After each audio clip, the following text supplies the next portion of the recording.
Bismillahirrahmanirrahim. Assalamualaikum warahmatullahi wabarakatuh. Perkenalkan, nama saya Muhammad Danang Sustio, NIM 2019 101110311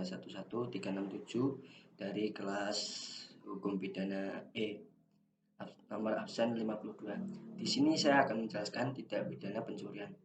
Tindak pidana pencurian adalah tindak pidana pencurian yang secara khusus diatur dalam bab 22 pasal 362 sampai 367 KUHP. Mengenai tindak pidana pencurian, ini ada salah satu pengkualifikasian dengan bentuk pencurian dengan pemberatan khususnya yang diatur dalam pasal 363 dan 365 KUHP. Pencurian secara umum dirumuskan dalam pasal 362 KUHP yang berbunyi yaitu barang siapa mengambil barang sesuatu yang seluruhnya atau sebagian kepunyaan orang lain dengan maksud yang dimiliki secara melawan hukum diancam karena pencurian dengan pidana penjara paling lama 5 tahun atau denda paling banyak Rp60. Tindak pidana pencurian ada 5 macam, yaitu yang pertama pencurian biasa, pasal 362 KUHP. Perumusan pencurian biasa diatur dalam pasal 362 KUHP yang menyatakan barang siapa mengambil barang sesuatu yang seluruhnya atau sebagian kepunyaan orang lain dengan maksud untuk dimiliki secara melawan hukum diancam karena pencurian dengan pidana penjara paling lama 5 tahun atau denda paling banyak Rp60.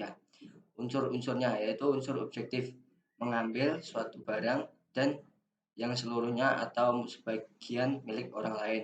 Unsur subjektif dengan maksud untuk memiliki barang atau benda tersebut untuk dirinya sendiri dan secara melawan hukum. Berikutnya yang kedua, pencurian dengan pemberatan diatur dalam pasal 363 KUHP. Istilah pencurian dengan pemberatan biasanya secara doktrinal disebut sebagai pencurian yang dikualifikasikan. Pencurian yang dikualifikasikan ini menunjuk pada suatu pencurian yang dilakukan dengan cara-cara tertentu atau dalam keadaan tertentu sehingga bersifat lebih berat dan karenanya diancam dengan pidana yang lebih berat pula dari pencurian biasa. Oleh karena pencurian yang dikualifikasikan tersebut merupakan pencurian yang dilakukan dengan cara-cara tertentu dan dalam keadaan tertentu yang bersifat memberatkan, maka pembuktian terhadap unsur-unsur tindak pidana pencurian dengan pemberatan harus diawali dengan membuktikan pencurian dalam bentuk pokoknya. Unsur-unsurnya yaitu unsur-unsur pencurian pasal 362 KUHP. Unsur yang memberatkan dalam pasal 363 KUHP yang meliputi pencurian ternak pasal 363 ayat 1 ke 1 KUHP. Yang kedua, pencurian pada waktu ada kebakaran, peletusan, banjir, gempa bumi atau gempa laut, peletusan gunung api, kapal karam, kapal terdampar, kecelakaan kereta api, diatur dalam pasal 363 ayat 1 ke 2 KUHP. Pencurian di waktu malam dalam sebuah rumah atau perkarangan tertutup yang ada rumahnya yang dilakukan oleh orang yang adanya di situ tidak diketahui atau tidak dikehendaki oleh yang berhak diatur dalam pasal 363 ayat 1 ke 3 KUHP.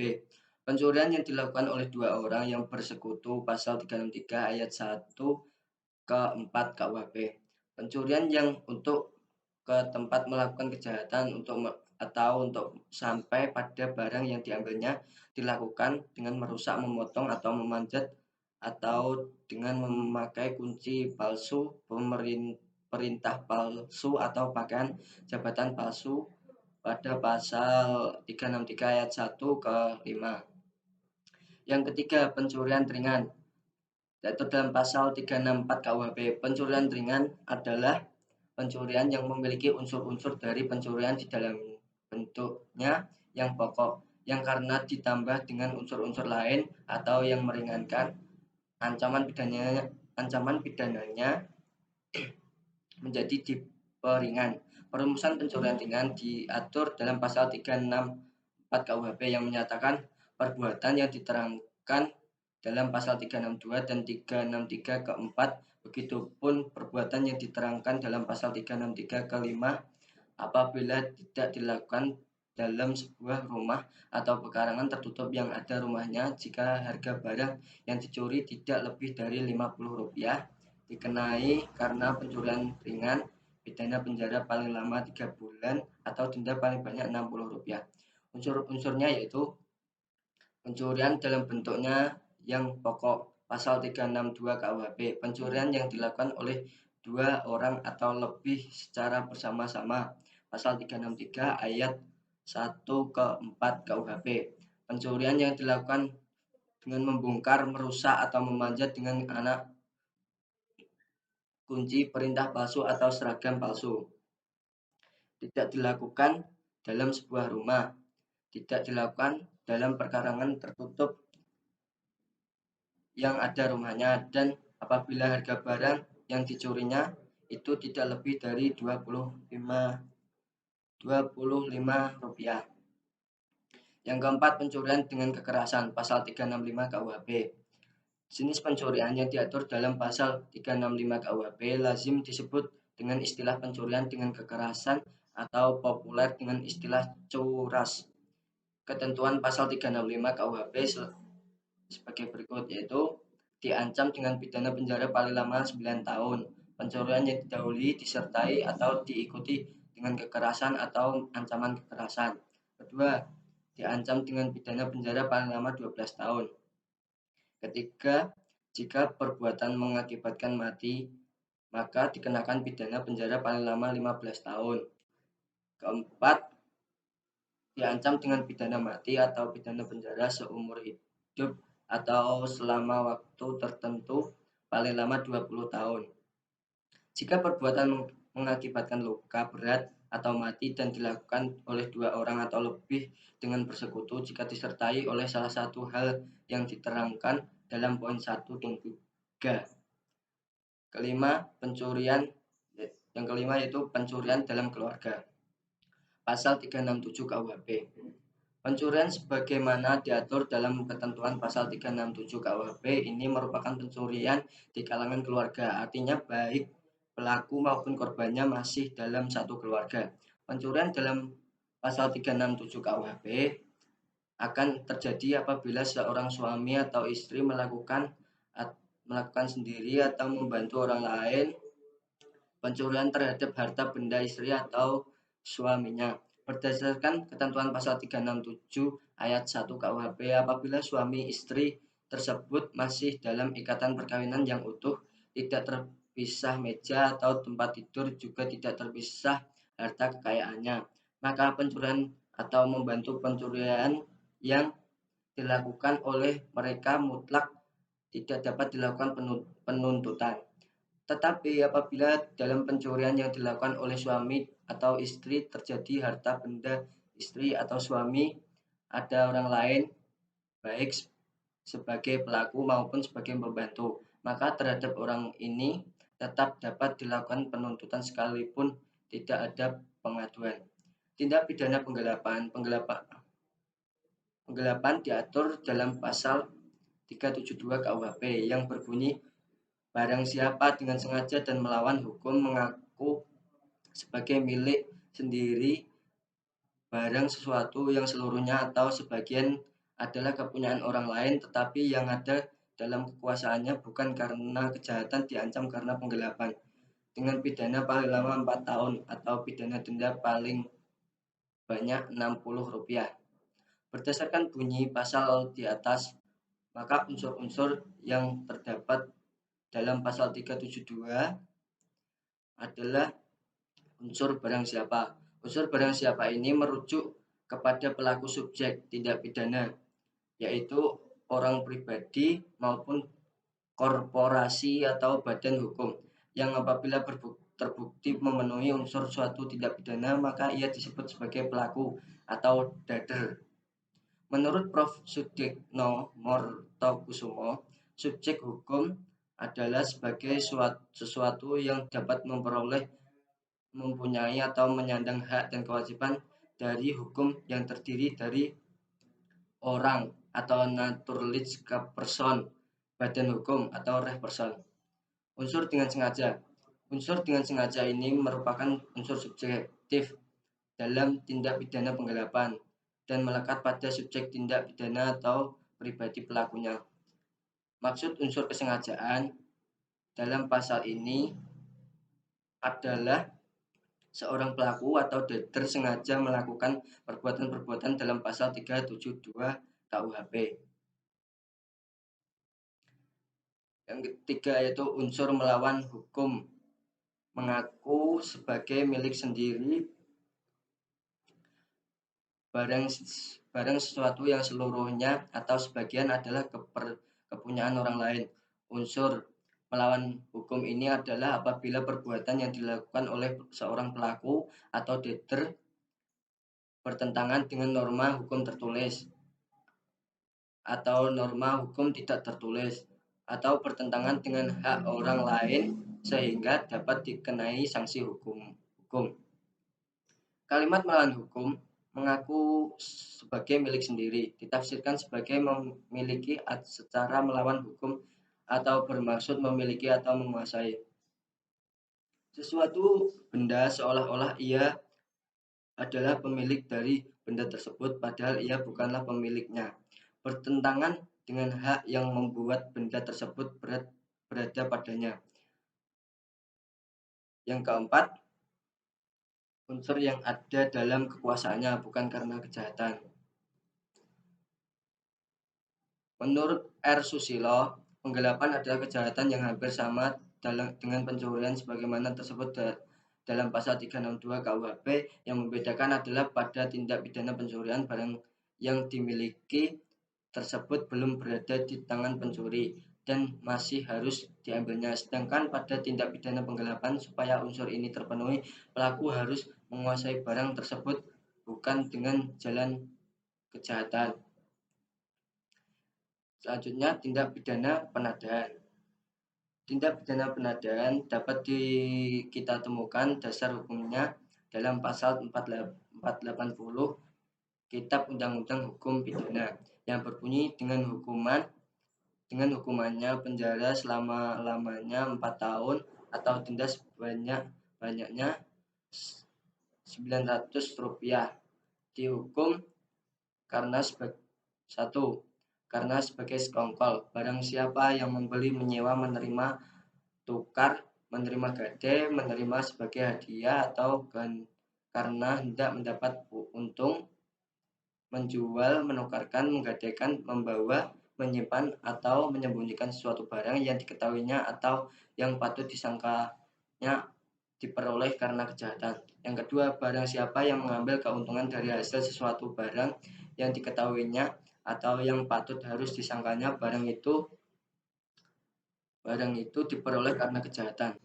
Selanjutnya, tindak pidana pemalsuan. Tindak pidana berupa pemalsuan suatu surat dapat kita jumpai ketentuannya dalam pasal 263 KUHP yang berbunyi barang siapa membuat surat palsu atau memalsukan surat yang dapat menimbulkan suatu hak perikatan atau pembebasan hutang atau yang diperuntukkan sebagai bukti daripada sesuatu hal dengan maksud untuk memakai atau menyuruh orang lain memakai surat tersebut seolah-olahnya isinya benar dan tidak dipalsu. Yang kedua, diancam dengan pidana yang sama barang siapa dengan sengaja memakai surat palsu atau yang dipalsukan seolah-olah sejati jika pemakaian surat itu dapat menimbulkan kerugian. Selanjutnya, di dalam pasal 264 KUHP ditegaskan bahwa pemalsuan surat diancam dengan pidana penjara paling lama 8 tahun. Yang kedua, diancam dengan pidana yang sama barang siapa dengan sengaja memakai surat tersebut dalam ayat pertama yang isinya tidak sejati atau yang dipalsukan seolah-olah benar dan tidak dipalsu jika pemalsuan surat itu dapat menimbulkan kerugian. Unsur-unsur pidana dari tindak pidana pemalsuan surat selain yang disebut di atas yaitu yang pertama, pada waktu memalsukan surat itu harus dengan maksud akan menggunakan atau menyuruh orang lain menggunakan surat itu seolah-olah asli dan tidak dipalsukan. Kedua, penggunaannya harus dapat mendatangkan kerugian. Kata dapat, maksudnya tidak perlu kerugian, itu betul-betul ada. Baru kemungkinan saja akan adanya kerugian itu sudah cukup. Yang ketiga, yang dihukum menurut pasal ini tidak saja yang memalsukan. Yang keempat, dalam hal menggunakan surat palsu harus pula dibuktikan bahwa orang itu bertindak seolah-olah surat itu asli dan tidak dipalsukan. Assalamualaikum warahmatullahi wabarakatuh. Perkenalkan, nama saya Muhammad Fahmi Abdillah, NIM 2019 10 11 03 11 350, kelas hukum pidana 2E. Di video ini saya akan menjelaskan sedikit tentang materi pemerasan dan pengancaman serta pengerusakan dan penghancuran. Pemerasan dan pengancaman.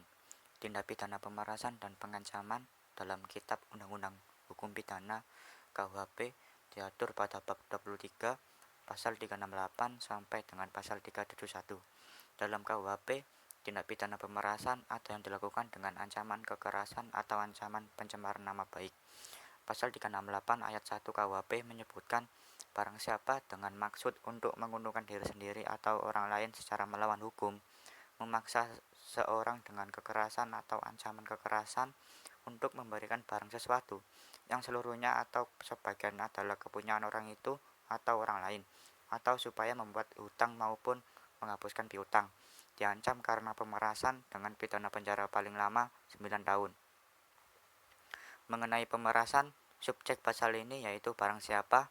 Selanjutnya ada 4 inti delik dalam pasal 368 KUHP. Yang pertama, dengan maksud untuk menguntungkan diri sendiri atau orang lain. Yang kedua, secara melawan hukum. Yang ketiga, memaksa seseorang dengan kekerasan atau ancaman.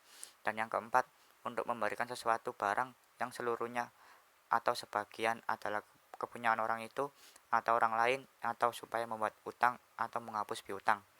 Tindak pidana ini merupakan delik aduan. Artinya, tindak pidana pemerasan ini harus diadukan oleh orang yang merasa dirugikan kepada polisi. Jika tidak ada pengaduan, maka polisi tidak bisa menindak pelakunya. Mengenai pengancaman dalam pasal 368 ayat 1 KUHP sebagai pemerasan dengan pengancaman atau kekerasan yang mana pemerasnya memaksa orang lain untuk memberikan barang yang sama sekali atau sebagian termasuk kepunyaan orang itu sendiri atau kepunyaan orang lain, atau membuat utang atau menghapus piutang dengan maksud hendak menguntungkan diri sendiri atau orang lain dengan melawan hak, memaksanya dengan memakai kekerasan atau ancaman kekerasan. Jika ancaman tersebut memenuhi unsur-unsur dalam pasal 368 ayat 1 KUHP, maka pelaku dapat dikenakan pidana berdasarkan pasal tersebut. Ketentuan selanjutnya yaitu pasal 369 KUHP. Selengkapnya berbunyi ayat 1. Barang siapa dengan maksud untuk menguntungkan diri sendiri atau orang lain secara melawan hukum, dengan ancaman pencemaran baik lisan maupun tulisan atau dengan ancaman akan membuka rahasia, memaksa seseorang supaya memberikan sesuatu barang yang seluruhnya atau sebagian milik orang lain, atau supaya memberikan hutang atau menghapus piutang, diancam dengan pidana penjara paling lama 4 tahun. Ayat 2. Kejahatan ini tidak dituntut kecuali atas pengaduan orang yang terkena kejahatan. Unsur-unsur objektif dalam pasal 369 yaitu memaksa orang lain dan dengan ancaman pencemaran baik lisan maupun tulisan atau ancaman akan membuka rahasia supaya memberi hutang dan menghapus piutang. Sementara unsur-unsur subjektif dalam pasal 369 yaitu dengan maksud dan untuk menguntungkan diri sendiri atau orang lain. Contoh kasus yang banyak terjadi yakni kasus pemerasan dengan ancaman penyebaran video atau foto pribadi. Melihat unsur-unsur pasal 368 atau 369 KUHP, tampak semakin jelas bahwa bangunan hukum antara kedua tindak pidana tersebut mempunyai esensi yang sama, yaitu memeras orang lain. Hanya kedua tindak pidana tersebut menggunakan cara-cara yang berbeda untuk mencapai maksudnya. Selanjutnya, pengerusakan dan penghancuran. Tindak pidana pengerusakan adalah perbuatan merusakkan yang dilakukan oleh individu atau kelompok sehingga menjadi tidak sempurna baik utuh lagi. Dalam KUHP tentang kejahatan penghancuran dan pengerusakan benda terkandung di dalam pasal 406 sampai 412 mengatur tentang tindakan-tindakan yang mengandung unsur bersifat merusak terhadap suatu benda. tindak kejahatan dalam bentuk penghancuran dan pengerusakan telah dibedakan menjadi 5, yaitu yang pertama, penghancuran dan pengerusakan dalam bentuk pokok. Yang kedua, penghancuran dan pengerusakan dalam bentuk ringan. Yang ketiga, penghancuran dan pengerusakan bangunan, jalan kereta api, telegraf, telepon, dan listrik atau fasilitas umum. Yang keempat, penghancuran dan pengerusakan tidak dengan sengaja. Dan yang kelima, penghancuran dan pengerusakan terhadap bangunan dan alat pelayaran.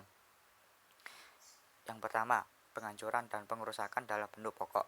Tindak pidana yang diatur dalam ketentuan pasal 406 yang berbunyi ayat 1, barang siapa dengan sengaja melanggar hukum, menghancurkan, merusakkan, membuat sehingga tidak dapat dipakai lagi, atau menghilangkan barang yang seluruhnya atau sebagai kepunyaan orang lain, diancam dengan hukuman penjara selama-lamanya 2 tahun 8 bulan atau denda paling banyak Rp4.500. Ayat kedua, dijatuhkan pidana yang sama terhadap orang yang dengan sengaja melawan hukum, membunuh, merusakkan, membuat tak dapat digunakan atau menghilangkan hewan yang seluruhnya atau sebagian adalah kepunyaan orang.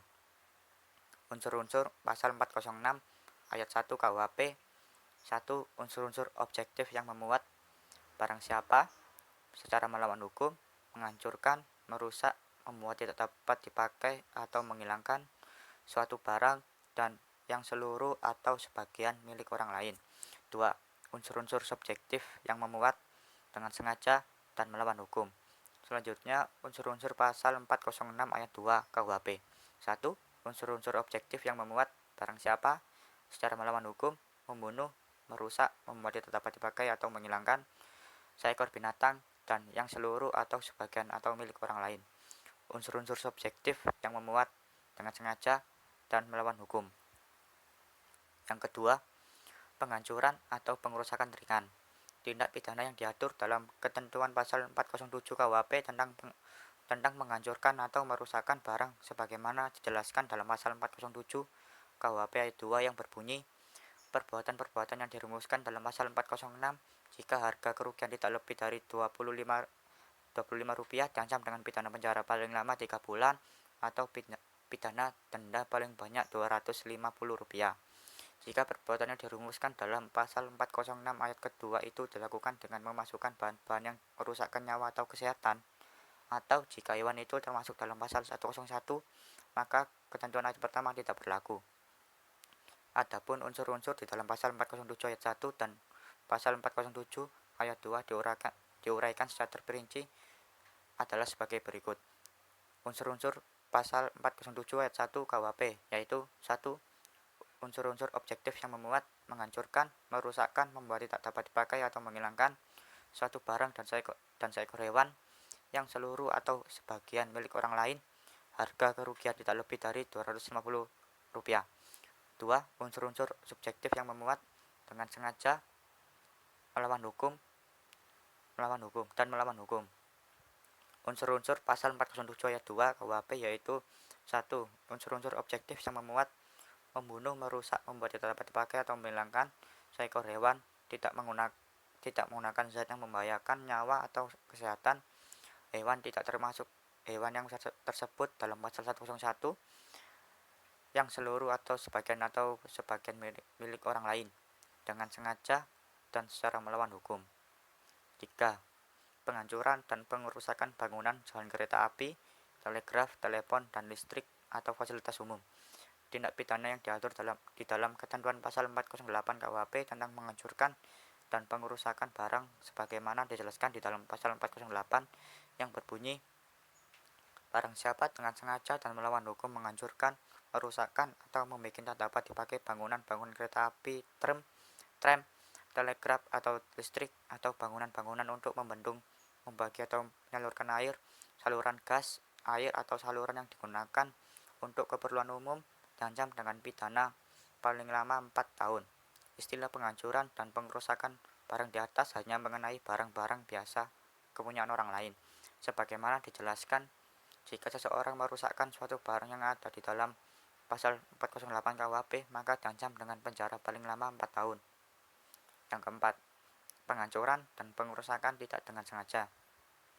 Tindak pidana yang diatur dalam pasal 409 KUHP tentang menghancurkan dan pengerusakan barang sebagaimana dipaparkan di dalam pasal 409 yang berbunyi, barang siapa yang karena kesalahan atau kealpaan menyebabkan bangunan-bangunan tersebut dalam pasal atas dihancurkan, dirusakkan, atau dibikin tak dapat dipakai, diancam dengan pidana kurungan paling lama 1 bulan atau denda banyak Rp1.500. Tindak pidana yang terkandung di dalam pasal 409 ialah merupakan delik culpa atau tindak pidana karena kurang berhati-hati. Jika pada tindakan tersebut tidak ada unsur kesengajaan, tapi hanya culpa atau kurang berhati-hati, sebagaimana dijelaskan di dalam pasal 409 KUHP, maka atas hukumannya diringankan menjadi kurungan selama-lamanya 1 bulan dan denda sebanyak-banyaknya Rp1.500. Dan yang kelima, penghancuran dan pengerusakan terhadap bangunan dan alat pelayaran.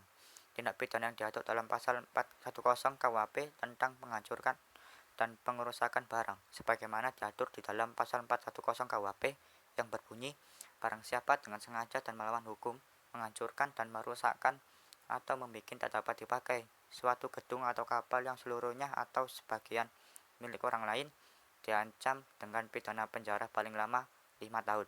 Adapun unsur-unsur dalam pasal 410 KUHP yang telah diuraikan secara terperinci, yaitu unsur-unsur pasal 410 KUHP adalah: 1.